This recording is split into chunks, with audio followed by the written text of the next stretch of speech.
Welcome to Shadescape's Outdoor Design Series. Today we're going to be talking about gables, specifically extra gables.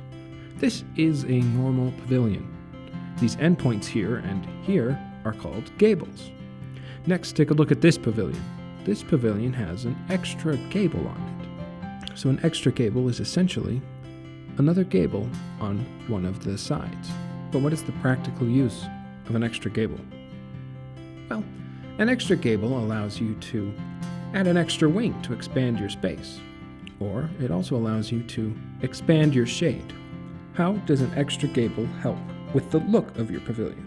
An extra gable is a clear indication of an entrance.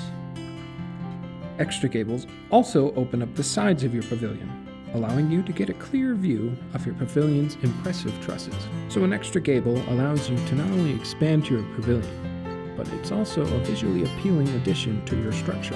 Need more? Check out these other videos or go to shadescape.com to learn more.